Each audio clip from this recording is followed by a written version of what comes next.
예, 안녕하세요. 플라톤 인문학 TV입니다. 오늘 날짜는 2026년 2월 21일입니다. 어, 그저께 이제 그 윤석열 전 대통령의 이제 내란 관련 선고 1심이 이제 나왔는데 이제 무기징역으로 나왔죠. 어, 그런데 이 파장이 지금 만만치 않을 것 같아요. 이게 단순히 국내 언론뿐만 아니라 국제적으로 좀 이슈가 되고 있다는 점이죠. 저 개인적으로는 이제 이것이 이제 파장이 일어날 것인가 좀 생각을 해보면, 미국 언론들이 상당히 많이 관심을 가지고 있어요. 그 세계적인 언론들도 지금 관심을 가지고 있는데, 보도한 것을 보면 폭스 뉴스, 어, 뉴스맥스, 그다음 CNN, 월스트리트 저널도 이제 보도를 했는데, 그리고 BBC도 보도를 했고요. 그러니까 유럽의 매체들과 지금 이걸 집중적으로 좀 조명을 했단 말이에요. 왜 그럴까? 좀 생각을 해보는 거예요. 보통의 이런 관심사 같은 경우는 한국의 국내 언론, 국내 정세는 그냥 하나의 사이드에서 이제 멘트를 하고 마는데, 이번의 경우는 좀 틀렸어요. 아주 그 상세하게 보도를 했고, 진영에 따라서 분석이 완전히 갈렸어요, 지금.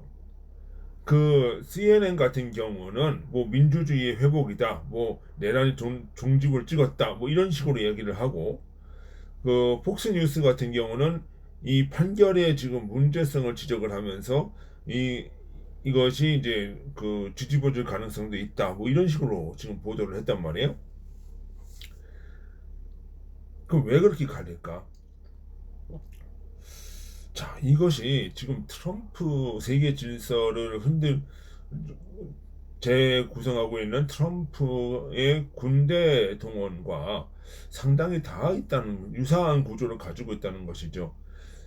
지금 윤석열 대통령은 지금 2024년 12월 3일에 비상계엄을 발동을 했고, 그 비상계엄이 내란이다라고 하는 이런 이런 그 구조를 따라서 지금 이제 계속 그 내란 프레임, 뭐 내란 재판, 이런 그 국내에서 이 그 정치적인 어떤 이슈들이 좀 갈리고 있는 상황이고, 미국도 마찬가지예요.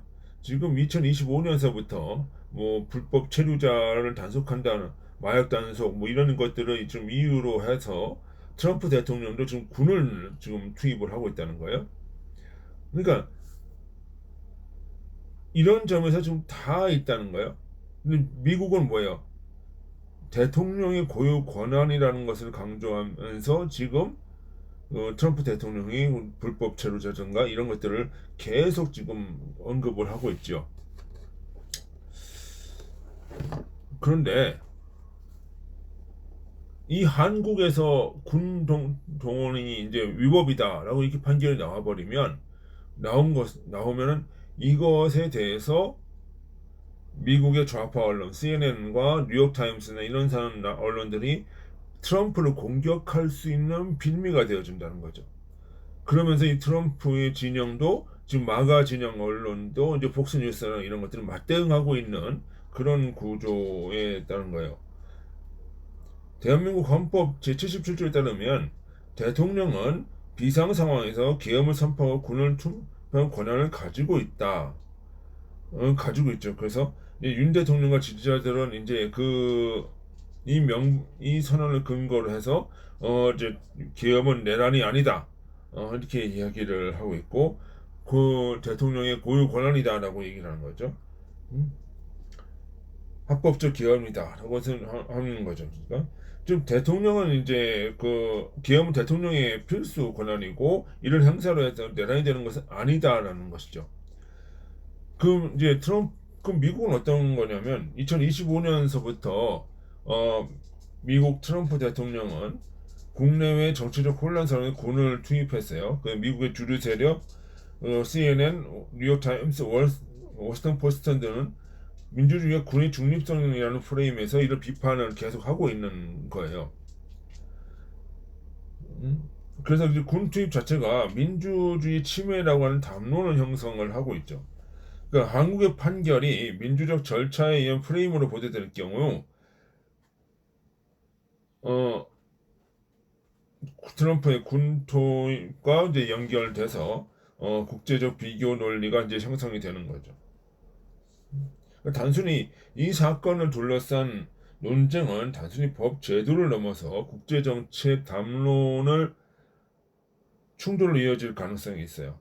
그래서 윤 전 대통령은 그 측근 지지자들은 계엄의 헌법적 근거를 강조를 하고 트럼프와 이 지지자들도 군의 합법적 정당성을 강조하는 그런 프레임을 가지고 있죠. 이 과정에서 한국의 판결과 미국의 군 투입을 문제하는 연결하는 직접간접적 충돌 구조예요. 결과적으로 국제 언론과 정치 당론을 통한 프레임 전쟁이 지금 이루어지고 있고 물리적 충돌보다는 정치적 언론적 긴장이 지금 형성되고 있다는 거죠. 형성되고 있다는 거죠. 그러니까 이런 측면에서 봤을 때는 이 그 국내 언론이 지금 보도하지 않는 하나의 국제적 프레임이 지금 작동하고 있다. 그러니까 군을 투입하는 윤, 윤석열 대통령과 트럼프 대통령이 하나의 프레임으로 지금 가고 있고 그 미국의 어떤 그 좌파 매체들 뉴욕 타임스나 워싱턴 포스트 등과 한국의 주류 언론들이 지금 이렇게 하나의 매체로서 가고 있다는 것이죠. 그러니까 이 구조로서는 미국 트럼프 대통령도 이러한 구조로서 트럼프 대통령을 압박할 경우에 이에 대해서 대응을 안 할 수가 없는 그런 구조가 이제 나온다는 것이죠. 그래서 실제로 미국 트럼프 대통령이 한국의 이 내란 특검을 언급한 적이 있죠. 언제 언급했나요? 그 관세 협상 전 3시간 전에 트위터에 올리면서 한국의 특검을 숙청, 뭐 종교 탄압, 뭐 이런 식으로 지금 이야기를 하고 있어요. 했다가 이제 크게 보도가 된 적이 있죠. 그 후로도 지금 그 미국의 어떤 뉴트 깅그리치라든가 고든 창이라든가 조셉 나이라든가 이런 사람들이 계속 이 한국의 이 특검을 지금 이야기를 하고 있죠. 어, 그리고 제디 벤스 부통령도 지금 뭐 종교 탄압 문제를 이야기를 하고 있고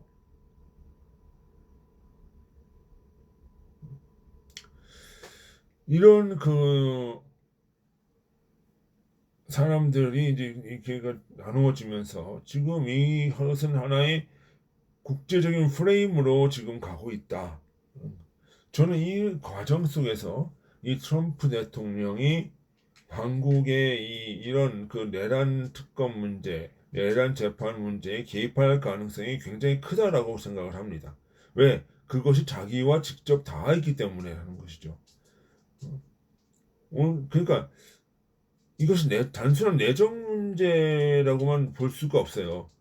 이게 왜 그러냐면 한국과 미국은 국제적인 동맹 관계이고 어떤 가치를 향유에 따라서 추구하느냐에 따라서 맺어진 기본적으로는 가치 동맹의 관계라고 하는 것이기 때문에 그렇습니다.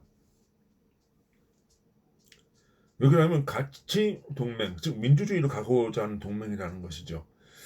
그러니까 그 민주주의 미국 같은 경우는 특별하게 이제 그 종교 탄압 뭐 이런 것들을 강조를 많이 하죠. 왜냐하면 미국은 기독교 국가이기 때문에 그런 가치를 공유하는 가운데서 형성된 동맹이니까 만약에 한국의 가치가 비민주적이다라고 생각을 해보면 이 동맹이 깨질 수 있다는 겁니다. 그런 의미에서 지금 우리가 이걸 유심히 봐야 되는 거예요. 단순히 이건 내정 간섭이다. 뭐 이재명이 뭐 오늘 뭐 내정 간섭 뭐 어쩌고저쩌고 얘기를 했는데 그런 문제가 아니죠. 그건 동맹의 문제예요. 만약에 미국에서 동맹이 끊겠다, 주한미군 철수하겠다라고 얘기할 수도 있는 부분이에요. 그러면 이것을 단순히 그 내정 간섭의 문제라고 치부할 수 있을까요? 안보의 문제이죠, 이거는. 동맹의 문제고. 그런 각도로 지금 이걸 보고 있다는 거예요. 특히 왜 가치와 동맹이라는 얘기를 왜 같이 얘기하냐면 지금 트럼프가 싸우고 있는 궁극적인 적은 중국입니다. 중국은 공산주의 국가죠. 응? 중국 공산당이 그대로 있단 말이에요. 그러니까 그 가을 측면에서 지금 이것을 보고 있다는 거예요. 그러니까 지금 트럼프도 그렇고 제디 벤스도 그렇고 미국의 관료들이 한국의 상황에 대해서 깊이 우려를 표현하고 있는 것도 그런 맥락에서 봐야 되는 거예요. 이걸 단순히 내정 간섭이라고 얘기를 해버리면 이 사건의 본질을 모르는 겁니다. 동맹의 문제고 안보의 문제로 봐야 된다는 거예요. 그러니까 내정 간섭이다고 생각하는 순간에 이거는 뭐예요? 한미 동맹은 금이 가기 시작하는 거예요. 그래, 너네 그 미국 입장에서는 이럴 가능성이 높지는 않지만 그렇게 나갈 수도 있어요. 너네 그건 내정 간섭이니까 우리 간섭 안 할게. 그래서 동맹은 여기서 끝. 주한미군 나가. 또는 축소. 이렇게 할 수 있는 거란 말이에요. 그것이 본질이에요. 이 문제가 더 심화되지 않도록 관리를 해야 되는 겁니다. 근데 지금 이 정권은 그렇지가 않을 것 같아요. 특검을 계속해서 유지를 하면서 아마도 조여들 겁니다. 그럴수록 한미동맹은 위험하고 국가안보는 더 위험해진다. 라고 하는 것을 잊으면 안 될 것 같습니다. 예, 오늘 방송 여기서 마치겠습니다. 수고하셨습니다.